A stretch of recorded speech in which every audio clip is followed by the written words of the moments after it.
Presidential campaign update now. And sadly, we must all bid a fond farewell to the Rick Perry presidential campaign. Rarely has a candidate flamed out so spectacularly after coming in so strong. He truly looked more comfortable in a cowboy hat than out of one, which is a great quality in a cowboy and a slightly frightening one in a potential president. He certainly looked more comfortable in a cowboy hat than in a televised debate, for example.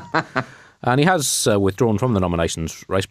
Perhaps, I mean, let's try and be generous here, perhaps because he realised that the whole process is a massive waste of time and money, a travesty of democracy and an insult to the intelligence of all Americans. But also because things hadn't really been going too well for him since he forgot his own policies in a TV debate. Perry said yesterday, I'm pulling out of the race and I would like instead to endorse... what's his name? You know, the guy with the suspicious-looking hair. It doesn't look real, does it? No, it's on the tip of my tongue. You know, the chap who always does the funny Mexican accent in the green room before debates, can bench 350 and has the increasingly stroppy collection of ex-wives. No, it's gone. Anyway, I'm supporting him. It does seem more and more likely that the Republicans are going to get the candidate that almost none of them want, Mitt Romney. And as you say, in a final desperate attempt to not have him, Rick Perry endorsed Newt Gingrich, who may have the only chance of beating Romney, despite the fact that Newt Gingrich has a lifetime of inexplicably successful horndoggery that keeps coming back to bite him. Let me take you on a little stroll through his strangely high-profile sexual history.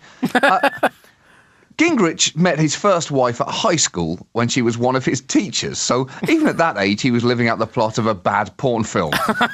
He left her while she was getting treatment for cancer to be with his second wife, who he later left when she had multiple sclerosis to be with his third wife, who could hardly complain if the cycle continued one day. Classy.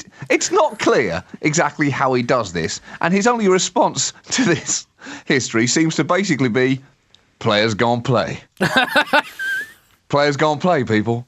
Now, the only solution to this sequence of events is that power must be an intense aphrodisiac, because the only other answer is that Newt Gingrich has a 14-inch penis. And I cannot believe in a god that would let something like that happen in the world. Now, Gingrich has turned on the media after the various allegations concerning his marital life were published, and he's accused the media of being vicious and has railed against the gratuitous negativity of the media coverage.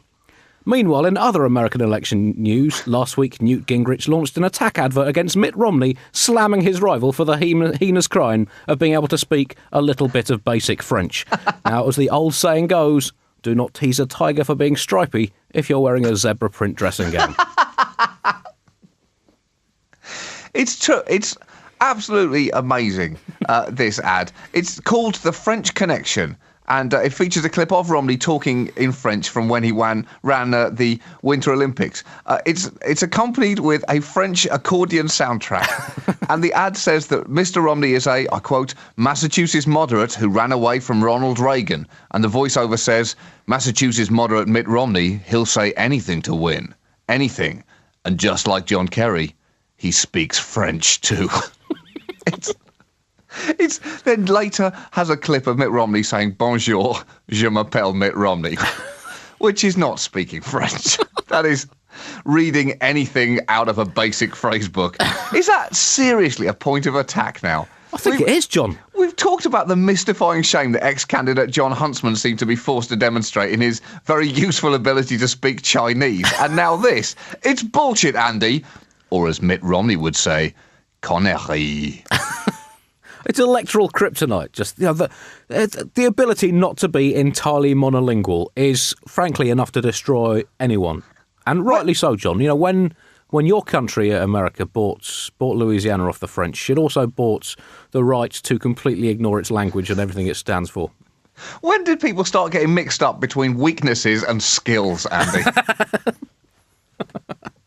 It's still early days in the 10-month festival of extravagantly funded mudslinging, grandstanding and misinformation that is a presidential election. And this is the second one I've really followed closely after we sort of covered the last election on the Bugle in its early days. And to the uninitiated, it does look rather like a parade of wealthy lunatics, half-wits and chancers. But it turns out it is, in fact, the greatest democracy in the world just doing democracy. That's right. And it does seem also that the Republican nomination battle seems to be a battle to convince voters that you are the candidate who is most likely to legislate the USA back to the 19th century. And it cannot be long before one of them advocates reintroducing smallpox. Andy, to re-quote Newt Gingrich, players gone play. And to redress the balance of this extremely anti-Gingrich piece, here are some facts about Mitt Romney to be used in a Swift Boat-style attack advert. Mitt Romney fought for the Viet Cong, although he says he only did so by accident on a single weekend in the early 1990s. In his career as a vulture capitalist, Mitt Romney used to start every board meeting by saying, "I love the smell of bankruptcy in the morning." Mitt Romney wants to ban unicycling, custard pies and all other forms of non-Republican clowning. And Mitt Romney thinks that gay marriage should be compulsory. At a recent rally in Wisconsin, he was filmed looking like he was thinking to himself, "Everyone should marry a gay at least once."